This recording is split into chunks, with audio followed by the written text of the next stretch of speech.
episode 399 with Mr. David Stumpf, author of Titan II, A History of a Cold War Missile Program. And although much of it was over my head, I thoroughly enjoyed it. It was a lot of books I start and topics I like, and I don't know how they're going to go. I thoroughly enjoyed it. It was terrifying. It was, but before I go off onto a rant, how about you introduce yourself, sir? I'm a retired research biochemist at the University of Arizona, and had developed a hobby of writing histories on military nuclear weapon systems. Just because I didn't like the way most of them were being written at the time, I figured I could at least try and do it the best. My first book was about Regulus, the Navy's first atomic nuclear weapon tip cruise missile. Oh, yeah? And it was dismissed by the authorities at the time and the historians in the 60s and 70s as being a dumb weapon because Polaris was coming. But obviously, if Polaris hadn't worked, they'd have to have something in backup. So that was my first book, and that got me intrigued on writing more histories. And my wife said, you can't write another one unless you get an advance. And I never got an advance, but I did get a grant to write the Titan II book. And then after that, I just wanted to write one more book, and that was on reentry vehicle development. But the Air Force encouraged me not to write that book. But instead, if I wrote the Titan II book, the historian I talked to said, let's have you write the book on Minuteman. And I said, is there any money in it for me? And he goes, no. And I said, well, I'll do it anyway. So 5 years later and a lot of money later on my own, I wrote a book that I just learned today has sold over 1,000 copies in a little over 6 weeks. So I'm not going to make a fortune back on it, but it's heartwarming to see it's being well received.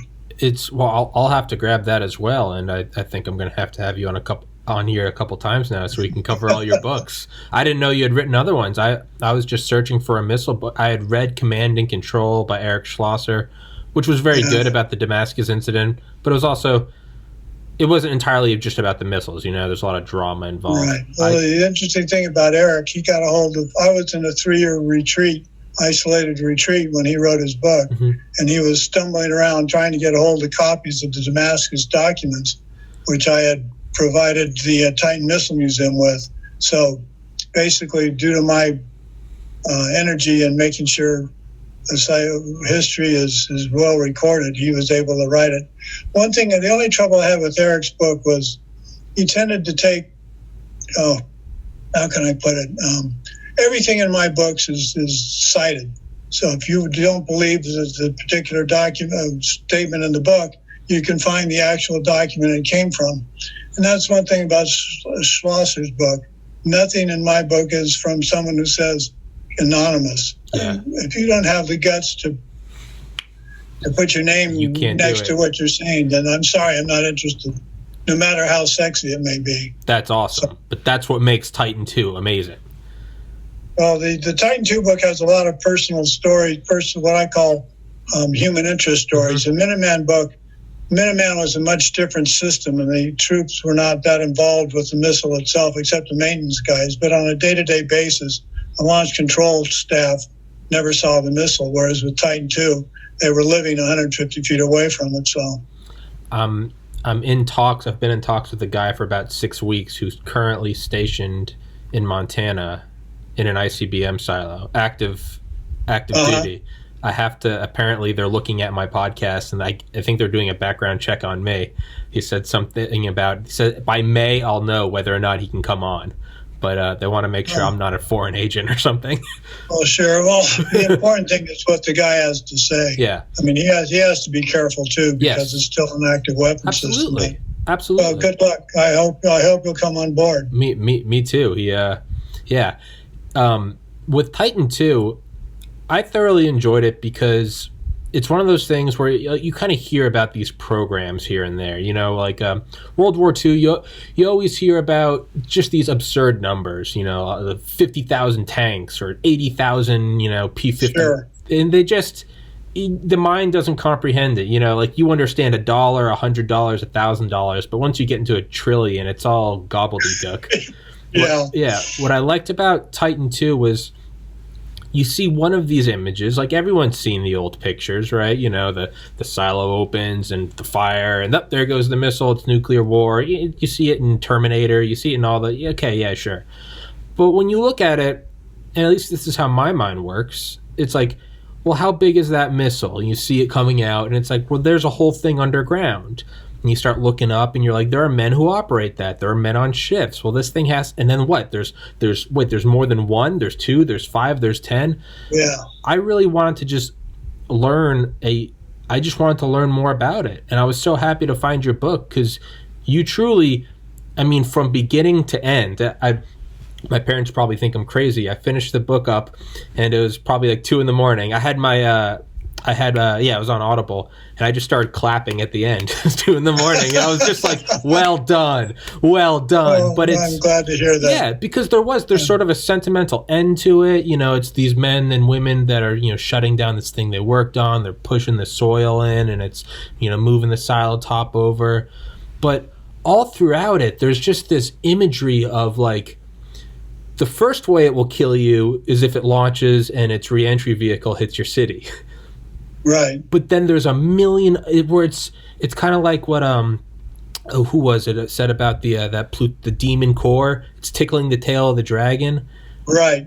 Yeah, it's this huge missile. I mean, I was familiar with the Damascus incident, but just for example, the other one for everyone listening is talking about, I believe, cleaning the outside of it with rags soaked in Freon 113. Right. They threw them over, just kind of clean them all up at the end. Like if you're cleaning your bathroom, I don't know, throw the Clorox swab. And a guy went down there and died just because the ventilation system wasn't strong enough to remove the Freon. But the key to that is for me, I talked to the chief of maintenance, civilian chief of maintenance at Little Rock because of the accident. And he said, David, the system was never designed to remove air, those kind of contaminants. Those contaminants should never have been there. So, but most all of the accidents in Titan were human. Were human error, and these people would argue, well, you should be able to design about that. Well, you can only go so far. It's like if someone tries to put diesel fuel in their gas-powered car, whose fault is it? Yeah. Not the guys who made the diesel nozzle. It's the guy who mixed up the nozzle. So the fire that they had in Sarsi in 1965, again, they had far too many people. Each of the work orders was valid, but someone didn't keep track of the number of people. So the fact they had that flash fire wasn't the missile design fault, wasn't the design the fault of the guys doing the welding. It was the fault of having that many people in one place at one time with limited ability to get out. And it's very sad. I'm not trying to justify it, but it's one of the things that bothered me, and one of the reasons I wrote the book was because of all these comments about the missile being a dangerous missile. The accident rate, the hazard rate for Titan II was no different than a similar industrial complex. Now, does that make it okay to have accidents? No, but it doesn't mean the people that designed it were idiots. No, not at all. It's and it was a safe enough missile to launch Gemini astronauts on. Yes. So yeah. Atlas had more problems, and no one complains about Atlas. Yeah. But Atlas had far more problems than Titan II. The fact that Titan II stayed, was it that it stayed on it was online for 24 years, or was it 24 years past its No, it was online for 24. It was meant to be, I believe, 10 to 17 years. The Minuteman program, each of the Minuteman sequence, 1A and B, and 2 and 3 were each supposed to be in service for 10 years. And look at Minuteman 3, it's been in service since the 70s. So nearly 50, almost 60 years. Yeah.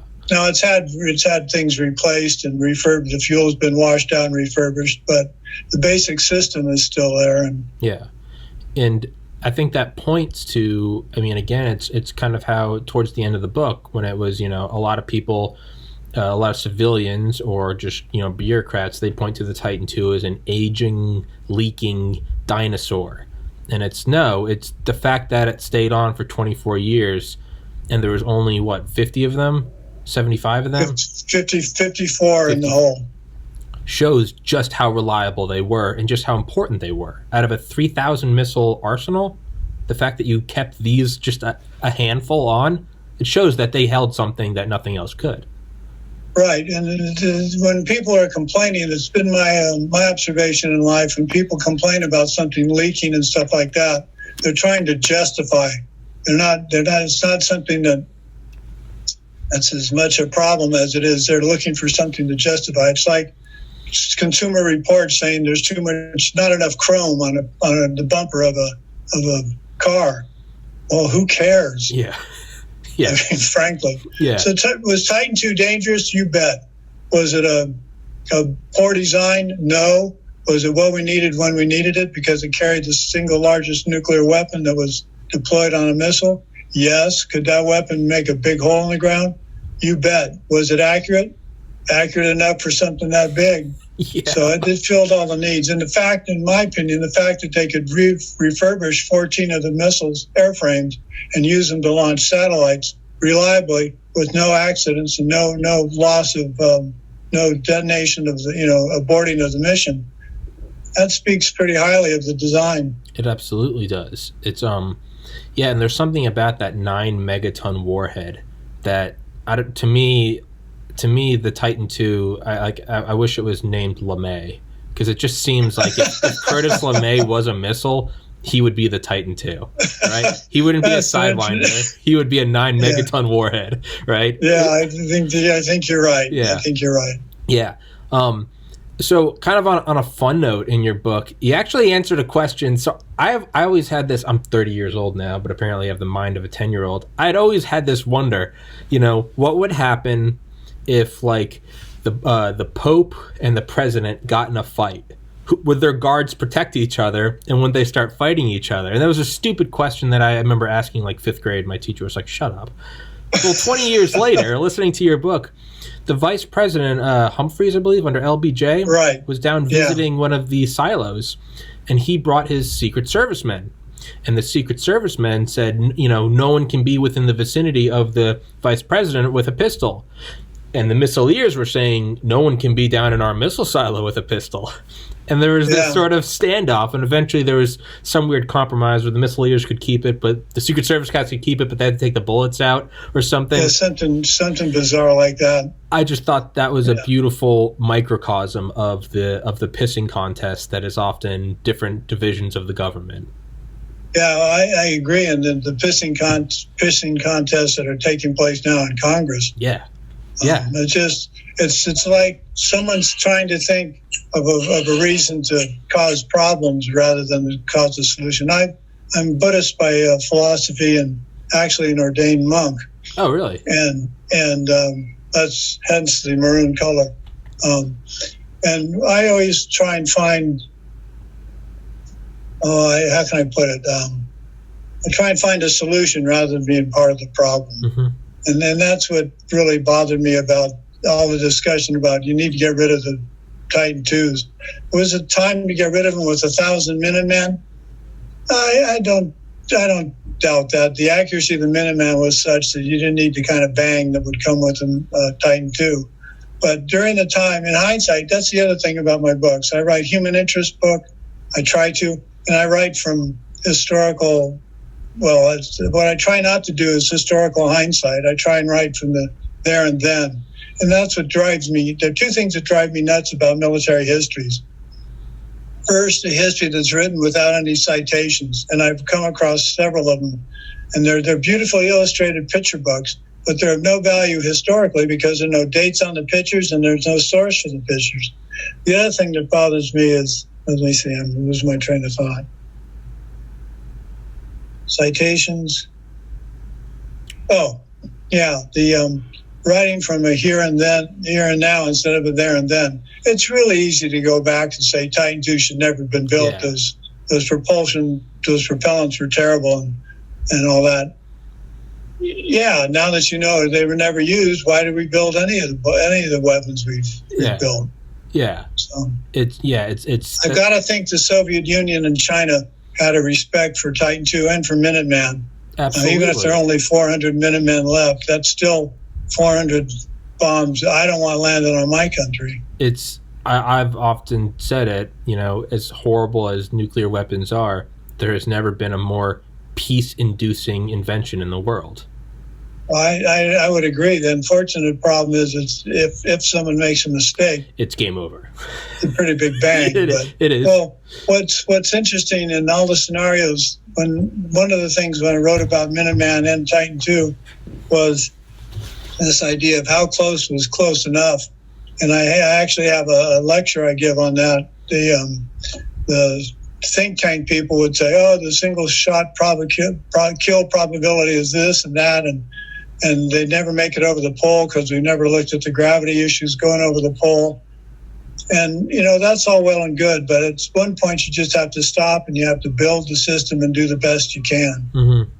And that's what Titan II and Minuteman represented. Yeah, you can look back and why did we do that? And it's you could look at the X-15 pilots that were killed, or you could look back at early Cold War submarines that were lost, and it's like, sure, we can go back and look at this. I mean, who knew that the stairwells were going to be severed in the World Trade Center from an airliner? We can always look back. You have to go back and look at where they were at the time. World War II had just ended, 80 million people dead. It ended with 2 atomic bombs, fission bombs. We get 2/3 of the paperclip scientists. The Soviet Union gets 1/3. We're at each other's throats. It's a bipolar world, and we're building thousands and thousands of nuclear weapons. You got to get a missile system, and you got to get it now. You can't have a 7-hour bomber. You got to have something that can go in 30 minutes because they are. And they did it with Sputnik. So we had to get something out, and we had to get out a lot of them. It's not perfect, but for what it was incredible. Well, the hindsight is, could the Soviets have ever gotten their act together to invade the United States? Doubtful. But again, hindsight's a wonderful thing. I hate reading history, any kind of history book that's hindsight. Yeah. It's just, it's an easy book to write, and the books without references are very easy to write. Believe me, about 30% of the word count in the Minuteman book is the references. Mm-hmm. And that's because here's a story about Titan II that actually brought to forefront the reason I wrote the book. Okay. I went out and met a couple people that were now vice presidents in Martin Marietta, or Lockheed Martin, and I went out to the facilities in Denver and Littleton and was going through. I was hosted by a guy who used to be in charge of the print shop. So when I got there and I found all these documents I wanted to copy, I said, "I'll write you a check." And he said, "We have no way of processing the check. We'll just go ahead and print it for you." So I got thousands of pages printed. But the funny thing was, when I went out there, there's a room about, let's say 400 square feet, 20 by 20. And it was full of Titan II documentation from the years ago. And I was able to cherry pick. I behaved myself. I didn't say just copy the whole thing. And I got all this material, and I went back about 4 months later, and the room was gone. It was converted into offices. And all of the documents were then shipped up to the Hill for storage in an unair-conditioned blockhouse, which basically meant they were going to dissolve. Yeah. And the reason for that was Lockheed had been told, the government said, "We're not paying for storing this anymore. If you want to store it, it's up to you, but we're not paying you to store it anymore." So Lockheed said, "Okay, we'll get rid of it." I'm not saying they shouldn't have gotten rid of it, but just the serendipity of my being there at the right time in the right place with the right people to get the information I needed was, I think it's continued with the Minuteman book. I've had the same kind of luck. I don't believe it's luck. I think you as Buddhism, I think it's, what was it? Did you ever read any Alan Watts or Ram Dass or?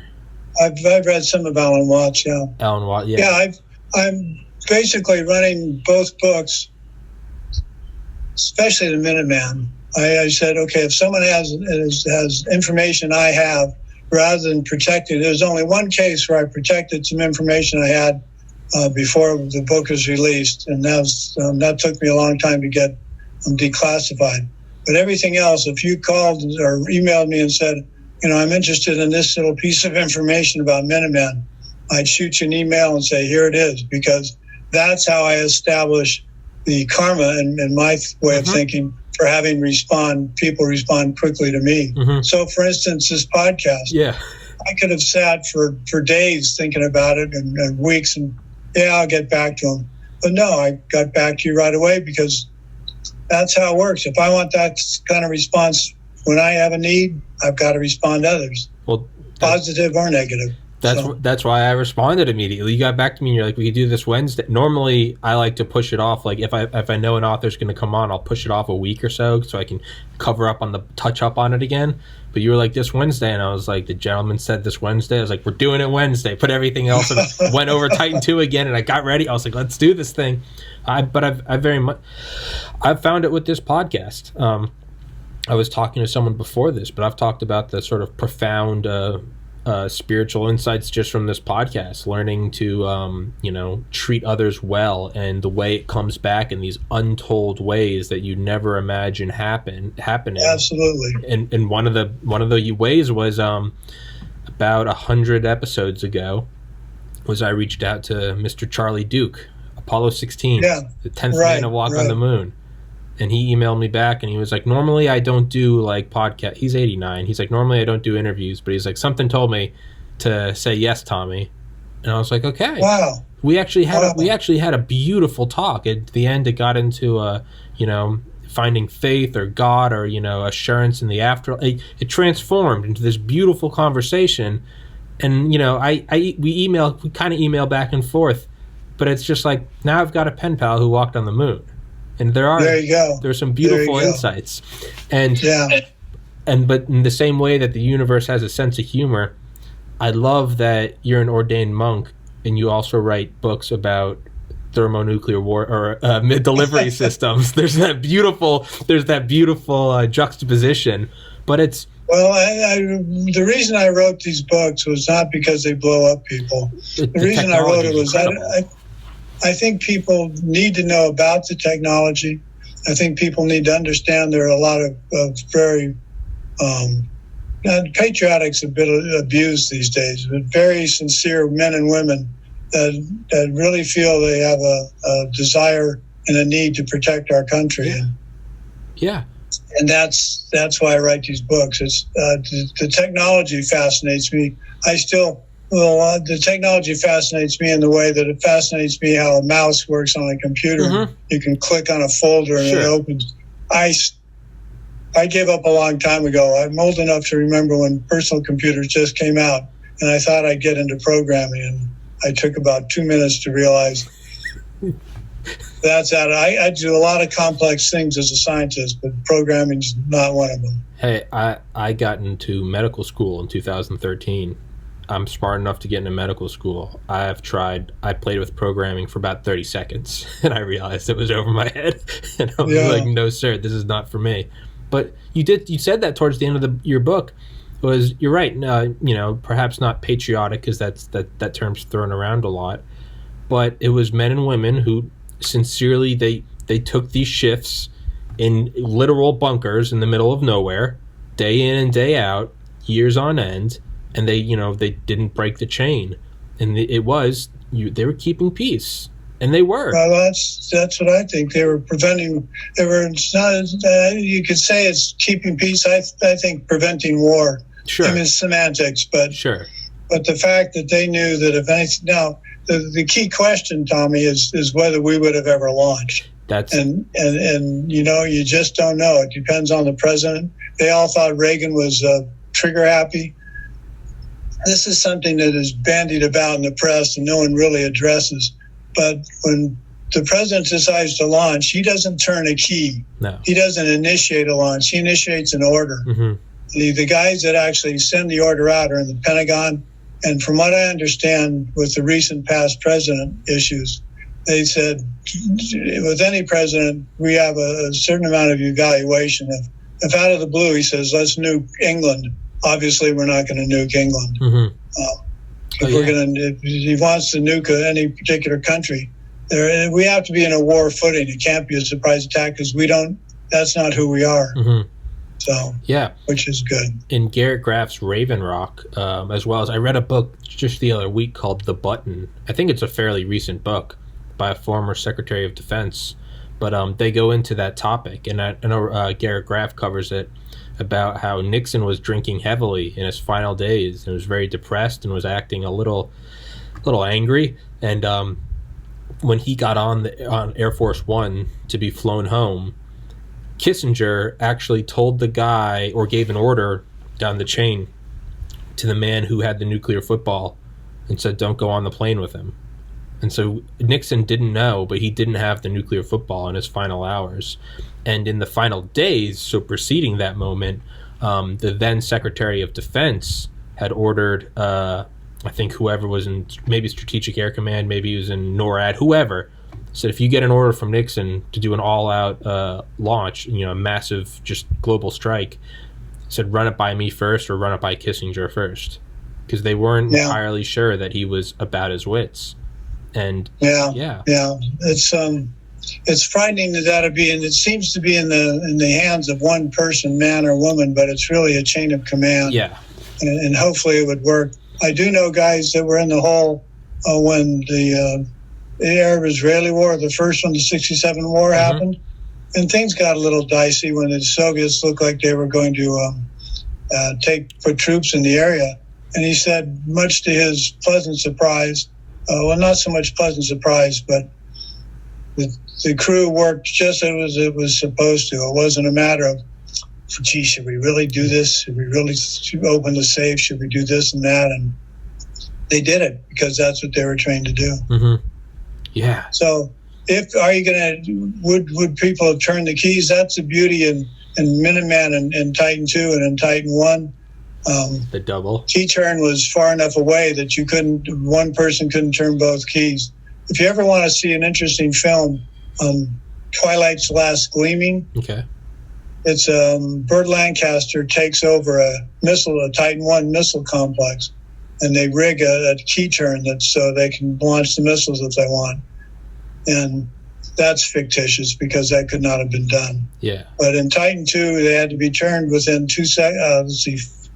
I can't remember the timing, and held for a certain number of seconds. So you couldn't turn one and race over and turn the other. You had to hold them together. Yeah. And same with Minuteman. So yeah, the accidental launch, not going to happen. Yeah. Yeah. I mean, the fact that we're here and talking, I think, shows that it's not going to happen. Well, that's an interesting point, Tommy, because I remember a lot of people talking about what would happen if we launched. Wouldn't it be terrible? You think? Of course it would be. My wife and I used to joke that when we moved here, and after seeing the day after, I don't know if you've seen that film. Yes, I have. Where those kids at a school look out and the missiles from McConnell are taking off. I figured I worked at the University of Arizona, and if I saw one of the Titan IIs taking off, my wife, who also worked there, we were going to run home, race home, get in our swimsuits, get on the roof, and get an atomic tan. Why would I want to survive an a nuclear war? That's, for a second, I thought you were going to say, and go hide in the basement. And I'm glad you said what you said, because I've often thought, if I was ever in DC or Manhattan and we got a emergency broadcast message, what I would do is I would take off anything that would cover like the initial thermal blast. I'd probably get naked, and I'd walk out. And I would try to go right to where I think the hypocenter is, because that is not a world I want to live in my worst nightmares. Well, you think about the pandemic and the hassles it's caused everybody. That's nothing compared to nuclear war. Nothing. But the funny thing about nuclear, well, not the funny thing, but the thing about nuclear war is thinking about. I grew up when they were putting in air raid shelters in a small town, Davis, California, which is under the flight path to Travis. And we used to see SAC B-52s coming in all the time, probably armed with live weapons because they're on the Chrome Dome airborne alert. But my dad said, I don't know if you ever heard of Gainsburgers. They're kind of like hamburger. They were a dog food. And he actually had us each eat a bite of Gainsburger because he said if push came to shove, that's what we'd be eating. Oh. And I thought to myself, we don't have an air raid shelter. We're not going to be eating squat. We're going to be vaporized. We're going to be in we're going to be in the stratosphere in about 45 seconds. It's a cloud of ionized gas. Yeah, you don't know. You don't want to live in that world. No one's coming to save you. The idea that anyone's come. No, the people that are going to survive are in bunkers 3,000 feet under a mountain. You're not living. Yeah. It's, and I think that is I think that's one of the best. Anyway, going way off on a tangent. I forgot what I was going to say. It slipped my mind. Living underground. Living underground, nuclear weapons. Obviously, we're talking about the Titan. But I thought it was interesting how they would know immediately when they were doing a test of the system. Or sorry, no, that's not what I was going to say. I thought it was insane the amount of research you did on the acoustic, the acoustic effects of the takeoff. You know, the dampeners. What?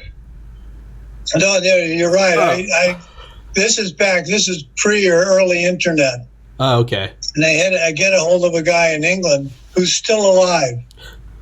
And I contacted him recently just for grins. And because there's a section in the book a little brief section in the book about building the launch facilities. And I get a hold of this guy and he goes, yeah, I'm Barry. What can I do for you? And I said, well, I'd be curious if you had any information about the acoustic attenuation. He goes, well, yeah, let me send you some slides. So he sent me photographs and actual slides from his collection of the experiments they did, which actually showed you didn't need the attenuating material after all. Yeah. But the Air Force put it in anyway. Yeah. One of the reasons the book was successful was I was a historian at the Titan Missile Museum before I started writing the book. So I knew all about the missile. In fact, that was kind of how I auditioned with the engineers. I'd come to meet them and we'd start talking, and they'd throw out something that wasn't quite true. And I'd look at them and say, with all due respect, from what I've read with the tech manuals, this is what happened. And they look at me and go, this guy knows what he's talking about. So. Hell yeah. Yeah. Like just a random thing that I don't know, you think of the entire system, a massive liquid fueled rocket throwing a 9 megaton warhead into orbit. You'd think that's what would stick into my mind. The one thing that stuck into my mind more than anything is talking about like one of the forms of sound attenuation was they put insulation in like chicken wire cubes. Well, it's not in screen cubes. They weren't chicken wire, okay. But yeah, they had a fine mesh screen that would attenuate the sound, and inside that, once the sound waves got into the cube, they dissipate into fiberglass material. I don't know why that stuck in my... Of everything else, that's what stuck in my mind about this book, because I just remembered that, and I remember as soon as I heard it, I was like, I'm never going to forget that. The funny thing is, those cubes often detached from the wall at launch. Yeah. And if you look at the launch sequence out of Vandenberg, you can see these cubes of dark material flying out in the stream of the exhaust. And sometimes they get jammed up in the deflectors. Of course, those were the refurbishable silos at Vandenberg. These were one launch items, so they didn't have to worry about refurbishing them. There was one kind of cool story about that, though. I saw had a picture from Vandenberg of a cocooned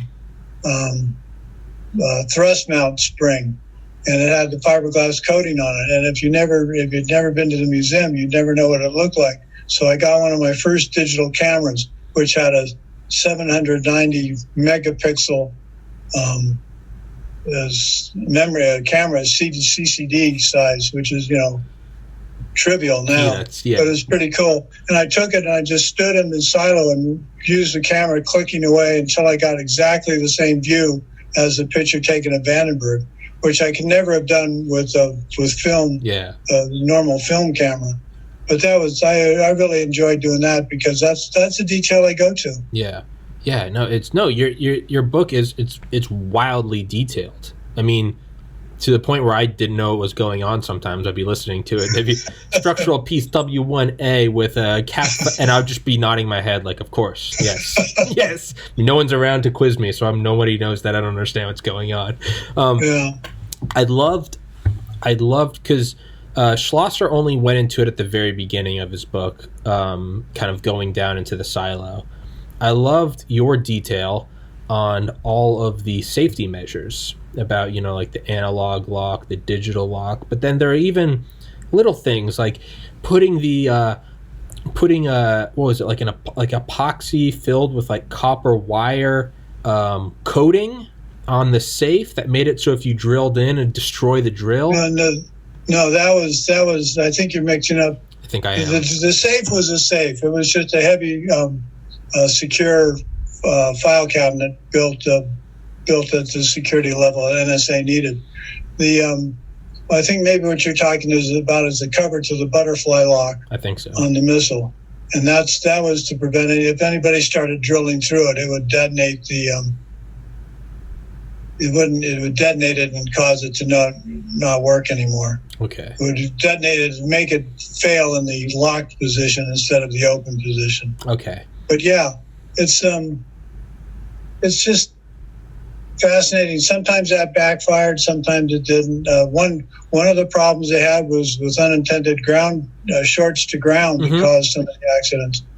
You can only design so many things, and you can only design things around so many human errors, and then you just got to live with the consequences. Yeah, it's at a certain point you kind of there has to be a certain amount of suspension of detail. You can only cover for so many things before it's like, hey man, I don't know, it's doing good enough. Like it's right. No, that's a good point. Yeah, it's like with computers, you can only anticipate so many times. So many things a person can screw up with Google. Yeah. And then you just have to realize if he holds all the keys down and hits his computer keyboard with a hammer, something bad's going to happen. Yeah, you can only idiot-proof something so much, right? Yeah, right. Right. I mean, but the other thing, there's 2 points I want to touch on.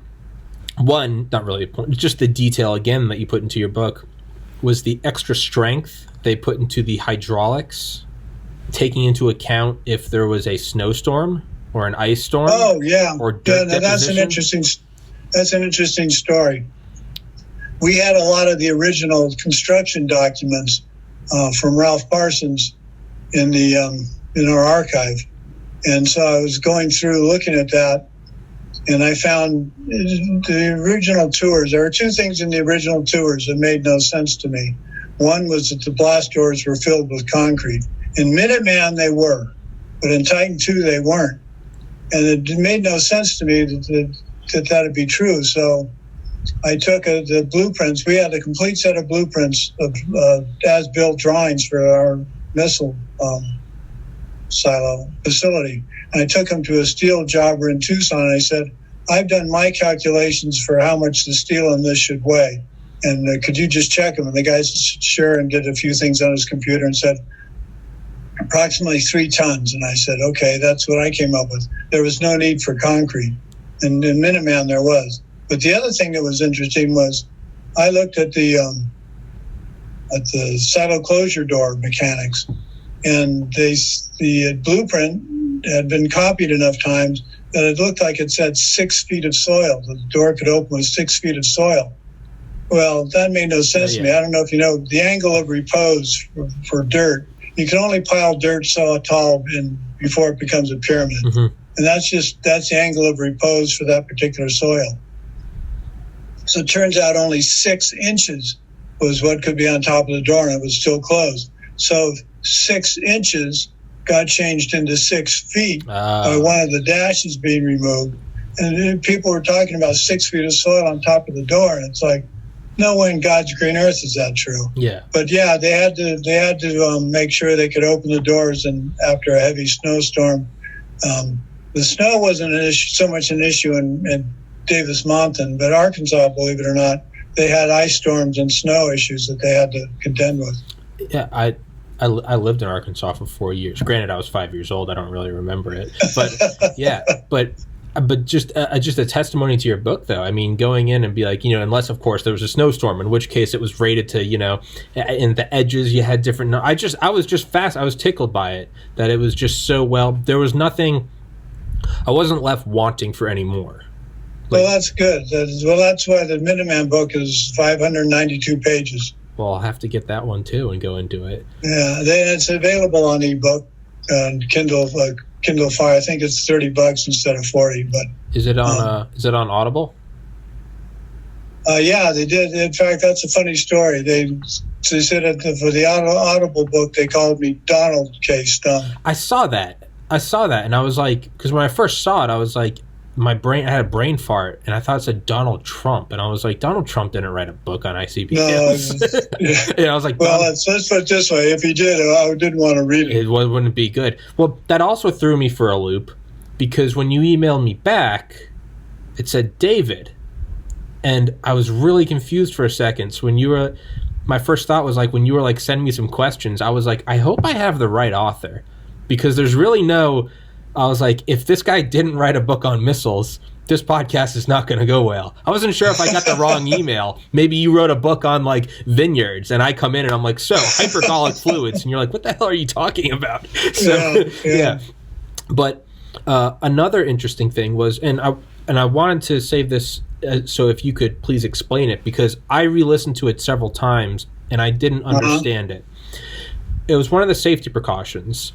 And it was, if something was tampered with, something would it would weld to a piece of the missile, and I couldn't. Well, that's kind of it's hard to describe because there's a lot. It's not really clear. Okay.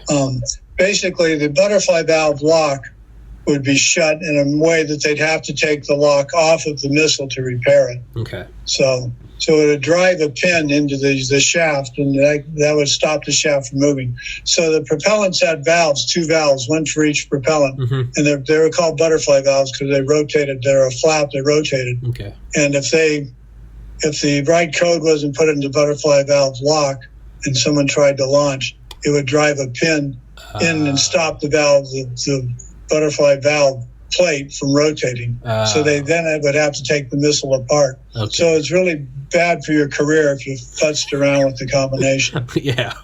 Okay, but that's a brilliant security measure, right? It's not just like your iPhone's been locked for 10 minutes. It physically inhibits the missile from operating. Well, back in the day, that was they couldn't do anything. That's true. You're right. They didn't have digital. Yeah. So it's well, they had digital, but it wasn't something you could hold in your hand. No, it was vacuum tubes, and yeah, right, it was not that far removed from John von The Neumann. Regulus book, I interviewed an admiral for the Regulus book, and I had one of those calculator watches back in the day. I don't even know if they still make them. It was a Zernus engineering watch with the calculus, with the various cosine and sine and all that. And I was wearing it, and he said, boy, what I would have given to have that on board the submarine in 1960, because they had to use a mechanical calculator. Yeah. Where you type it, it's a Monroe calculator. You type it in, you pull a handle, and it makes the calculation. It's accurate. Yeah. It's just incredibly slow. Yeah. So. It was, I was going to say, this is episode 399. On episode 11, right when I started, I had on Ken Mason, who's a gentleman who designed rockets forever. He worked under Bob Truax, who who helped. Right, he was the one pushing, I think, for SLBMs to be on submarines. If I have that correct, might be wrong. No, I don't know the particular history, the detail.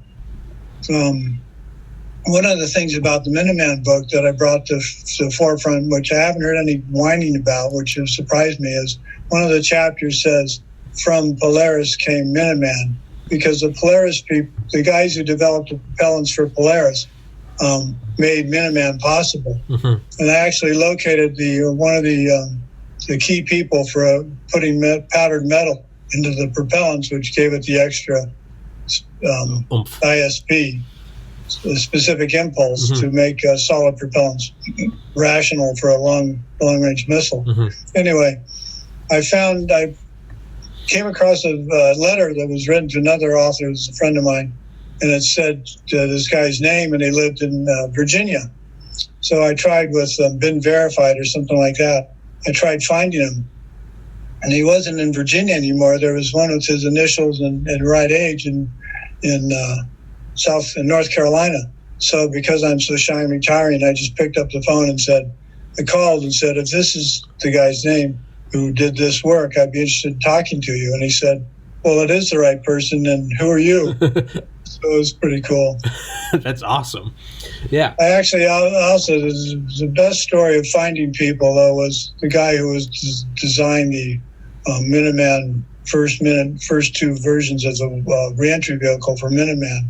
I called Avco, the company that made the reentry vehicles, was absorbed by Textron years ago. So I called Textron and said, I know this is a long shot, but I'm trying to find someone who was involved with Avco. And the guy goes, oh, I know just who it is. I'll get back to you when I finish my sales trip. So he didn't get back to me right away. So I called him again, and he goes, yeah, let me get him on the phone for you. And there was the guy, Phil Foti, who was designed the Mark V and Mark XI reentry vehicles. So I went out and visited him. He said, buy me a couple of bourbons and I'll tell you whatever you want to know. That's awesome. So I bought him a couple of bourbons, and it was just an extraordinary, I went out and interviewed him twice. Unfortunately, he passed away before the book was published. But with everybody I interview, and anybody that's material shows up in the book, anyone, they get the copy of that particular part of the chapter, and they have complete control over what's put in the book. If they say you've got it wrong, I try and get it right. If they say I prefer you not put it in, I don't put it in. That's beautiful. Because otherwise, I've broken a vow, I've broken a promise to them. And two, I'm not going to put something in that's anonymous, because that's just poor journalism as far as I'm concerned. It's poor and it's lazy. Is when you know, a source familiar with, and it's a source familiar with could be my uncle who I told to say, hey, say this, right? Well, that's the one thing about Schlosser's book that, like I said earlier, that bothered me. He had one place someone said something about it. Maybe it was the warhead that was expelled from the Damascus side. We came within one click of detonating. That's not true. Well, if that's true, and I don't know it to be true, if that's true, put your money where your mouth is. Yeah. If it isn't true, then shut up. Yeah, I don't think that's true. That's just me. No, I'm with you, because I'm pretty sure that was the case for the hydrogen bomb lost over North Carolina. I don't think that was the case, because you said it in your book, is, the guys crawl over what they thought was the warhead, and it turns out it wasn't, and then next to it was the warhead.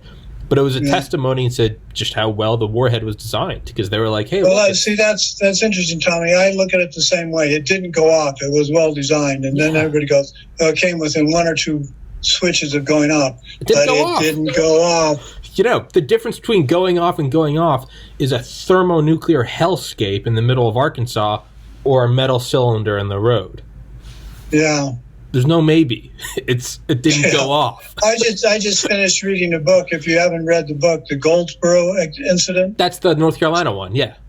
Yeah, I read that. I actually interviewed one of the guys that was there, and doesn't show up. He was top secret at the time. He doesn't show up in any of the photographs, but I have a photograph of him down in the pit with all the clay looking for the warhead.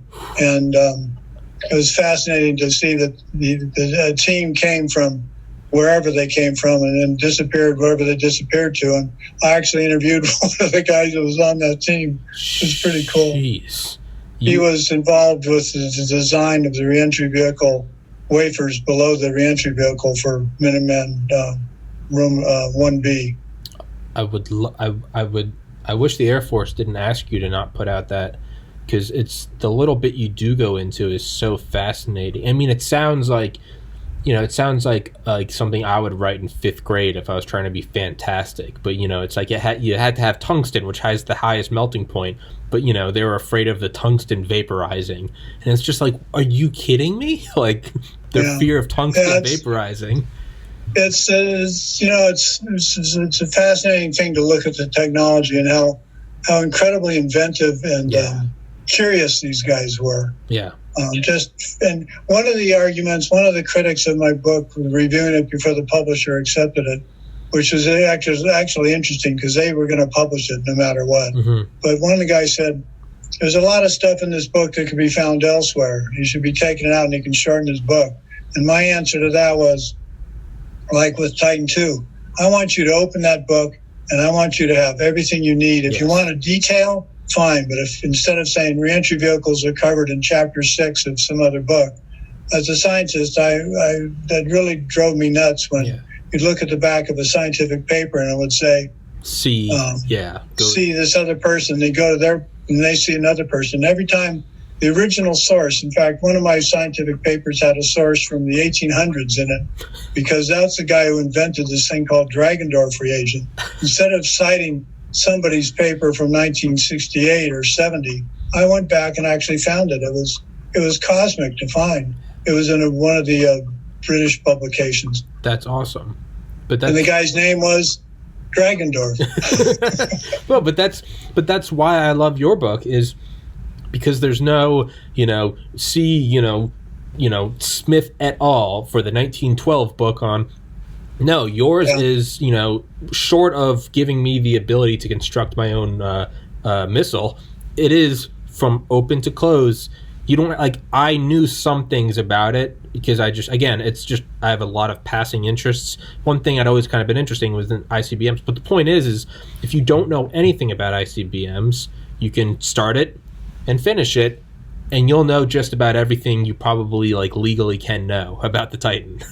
Thank you. That was the intent of the book. Well, one thing I want to do, Tommy, after this, I'll send you an article folder or a series of articles I've written about the test ranges, the birth of the test ranges, because I also took far too much time and money writing that down. But a lot of this is history that's disappearing. Yeah. Because companies aren't saving it anymore, or people are losing interest. One guy told me he thought my next book should be about Peacekeeper. And a very good friend who's in the know about this says the same kind of data you got for Minuteman is no longer in existence for Peacekeeper because they shredded it. It's like they shredded it. He was there when it happened. They just took these volumes and shredded it because the system was no longer deployed. It was like, well, my wife's happy because that means I won't be writing that book. Your wife had it commissioned. Your wife contacted you to shred it now. That's the Library of Alexandria did, right? That's like the F1 engines on the Saturn. They not know how to build the F1s anymore? That's criminal to me. It's disgusting. That's just criminal. It's disgusting. But it's the if you've never been to the Huntsville Space Museum? No, sir, I haven't. They have a Saturn on the side inside. It's an enormous. It's just cosmic to go look at. Yeah. Just absolutely cosmic. What? Yeah, isn't I think 363 feet? Is that it? Something that pretty. Sure. I think it was. And they never blew one up. Yeah, it's absurd. And it got hit by lightning. Yeah. It's kind of like that quote about the Apollo program. If you're sitting on the top of that thing and you're not nervous, then you don't fully grasp the situation. Well, there's a guy, a comedian. I can't remember his name now. Maybe it's Bill Dana. He did a imitation Hispanic accent, and he talked about being on. Of course, he was nervous. He was on top of 100,000 parts provided by the lowest bidder. Yeah. I've heard that before. Think about that. Yeah, what was going through your mind? Well, the fact that this was won by the lowest bidder. Yeah. I'd go on top of one of those things in a heartbeat. Yeah. Light that thing. Let's go. Yeah. I figure you wouldn't know if it went wrong, right? It would just be lights out. Well, I think the Challenger people had it, unfortunately, in the Columbia. They unfortunately knew what was going on, but. Yeah, but that's what can I say? There's not much more you can say about that. Yeah. So last two things, and then we'll wrap this up and get 5 minutes left. And I would love to have you back on. I would love to. We'll email. I'd be happy to do so. We can do the Minuteman, and if you want to talk about Regulus, we can talk about Regulus. I would be tickled. But real quick, the last two things. Was another one of the security features. I love how they kind of had that simple, it's this. They're going into these complex like counter espionage. They have these like fail-safe systems, metallurgy, and then one of them was, well, what about if you just shot it with a 357? And they're like, that's a good point. What if you shot it with a 357?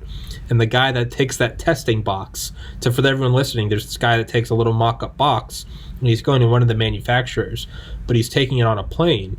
He gets to the airport, and it says, whatever, it had, detonation button on the top of this metal box. And the security was like, sir, what is that? And he was like, oh, no.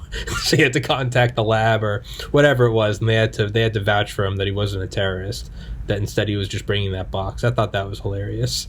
I was back in the day before there was such security TSA. Issues. But yeah. You'd be amazed. I think we'd all be amazed. I had a friend that brought home a suitcase full of firecrackers from Florida on an air, and they didn't even look in her luggage. I vaguely remember. Stupid. But, I vaguely remember going to the airport in the 90s, and when my dad would be going away on business, and we'd go wait at the gate with him. I vaguely remember, and now the idea of just walking into the gate is just absurd. Yeah. And then, so the last thing I want to say, and I guess we'll kind of leave on this note, is I know your wife probably wouldn't be happy, but I cannot find a comprehensive book on Reagan's SDI, the Strategic Defense Initiative. I found a lot of great documentaries, a lot of great kind of papers. No one has done a book like you did with Titan. Man, if there's anyone that could tackle a Star Wars book, it would be you. And it would be amazing. But I don't want to put that burden on you. But, man. Well, now you've done it. I'm going to do a quick search and see what I can come up with. I don't even have any money. I will find the money, and I will help fund this endeavor. Because it cost me, round numbers, it cost about $45,000 to write the Minuteman book. I will start a GoFundMe. I can't guarantee we'll get more than $10, but I will try. Don't start it, Tommy, until I tell you I'm going to take on the project. Okay. I'll hold off on it. But I'll take a look. It is. It shouldn't be classified anymore. Yeah. It's you wouldn't think. The stuff that, because I've watched documentaries with Caspar Weinberger and Lieutenant General James Abramson, who's in charge of SDI, who's still alive and is on a defense contractor's board of directors. And I've been emailing the company he used to work for. I've been emailing him for the last year, and I can't get a response from him. I would love to talk to him now. But just what they do go into, even in the 80s, that was declassified in the 80s. Whatever's declassified now, I don't even know. But the technology then, I mean, it's the same thing when you're listening to Titan 2, and you're just kind of like, what is going on? The stuff they're talking about, the directed energy, the particle beams, the mirrors changing in space, and the whole thing is just, I mean, it does sound like Star Wars, but there's not a single good book on it. There is, if you want to read about the Soviet version, there's a journal called Quest, a journal of the history of spaceflight. Okay. And that has a whole series of articles on the Russian version. And they got really close to putting it up and trying to test it, but then didn't because we stopped ours. Yeah. Yeah, that's... You sometimes wonder how much of it was actually built and utilized because it was disinformation. Exactly. I thought it was brilliant. I thought it was a brilliant disinformation campaign. Absolutely. No, it's a brilliant disinformation camp. We're spending $5 trillion on a system of orbital lasers. Like, man, do you really want to bluff and say it's not there? Do you want to fire your missiles? Yeah. Yeah, and it might have been. I believe the Soviets wanted to put up a carbon dioxide fueled laser. That's the only thing I ever know about theirs, and I don't think it worked, or they didn't put it up. But yeah, there's missile defense stuff, sure, hit a bullet with a bullet, sprint ABM, all that stuff's whatever. The directed energy and the particle beams in space in the 80s, I mean, there's not a good book on it. And then, the reason might be because there's no information, because they never did it. It could very well be that. Could be. I don't know. I'll have to take a quick look. Yes, sir. But I won't tell my wife. Yes, please don't. And if you do, don't tell her I told you. I don't need any. Okay, tell me. Well, it's a pleasure being on, and I appreciate your skills in leading the conversation. And I look forward to doing this again. Yes, sir. David Stumpf, author of Titan 2, A History of a Cold War Missile Program. On Audible, I will put it in the description, stick it in the comment. It's fantastic for anyone that has any passing interest. And as someone who failed calculus 3 times, you don't need to understand this stuff. It's a great book through and through. It's fantastic. It's terrifying. And it's beautiful. I thoroughly enjoyed it. You're a cool dude. I would love to have you on. I'll email you after this, and we'll do Regulus and Minuteman, and then I'll nudge you along for Strategic Defense Initiative. Okay, sounds good. Thank you, sir. God bless you. Have a wonderful evening. You too. Bye-bye. Thank you, sir. Goodbye.